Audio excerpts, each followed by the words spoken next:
ಎಲ್ಲ ಗೊತ್ತಾಗಿದೆ ನಾವು ಯಾಕೆ ಇದನ್ನ ಹಮ್ಮಿಕೊಂಡಿದೀವಿ, ಯಾಕೆ ಮಾಡ್ತಾ ಇದೀವಿ ಅಂತೇಳಿ. 3 ದಶಕಗಳಿಂದ ನಮ್ಮ ರಾಜ್ಯದಲ್ಲಿ ಬಿಜೆಡ್ ಜಮೀರ್ ಅಹಮದ್ ಸಾಹೇಬ್ರವರು 4 ರಿಂದ 5 ಬಾರಿ ಚಾಮರಾಜಪೇಟೆ ಕ್ಷೇತ್ರದಿಂದ ಗೆದ್ದು ಹಲವಾರು ಮಂತ್ರಿ ಸ್ಥಾನವನ್ನು ಪಡೆದು ನಮ್ಮ ರಾಜ್ಯದ ಎಲ್ಲಾ ವರ್ಗಕ್ಕೂ ಅವರಲ್ಲಿ ಅಲ್ಪಸಂಖ್ಯಾತರಂತ ಹೇಳ್ಬರ್ಲಿಲ್ಲ, ಅವರಲ್ಲಿ ಅವನು ಇವನು ಅಂತ ಜಾತಿ ಭೇದ ಬರಲಿಲ್ಲ, ಎಲ್ಲಾ ಸಮುದಾಯಕ್ಕೂ ತಗೊಂಡು ನಡ್ಕೊಂಡು ಬಂದಿದ್ದಾರೆ.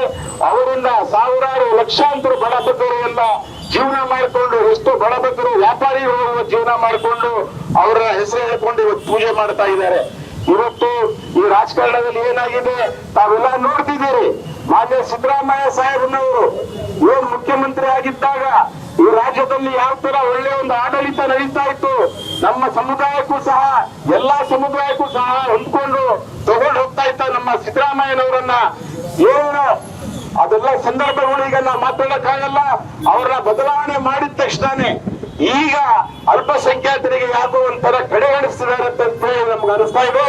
ಇವತ್ತು ಬಿಜೆಡ್ ಜಮೀರ್ ಅಹಮದ್ ಸಾಹೇಬರು ಇಡೀ ರಾಜ್ಯದಲ್ಲಿ ಪ್ರವಾಸ ಮಾಡಿ, ಕೇರಳದಲ್ಲಿ ಪ್ರವಾಸ ಮಾಡಿ, ಕೇರಳದಲ್ಲಿ ಕಾಂಗ್ರೆಸ್ ನ ಪ್ರಚಂಡ ಬಹುಮತದಿಂದ ಗೆಲ್ಲಕ್ಕೋಸ್ಕರ ಕೇರಳ ಹೋಗಿ ಅವರಲ್ಲಿ ಕಾಂಗ್ರೆಸ್ ಪಾರ್ಟಿನ ಮಾಡಿಕೊಟ್ರು.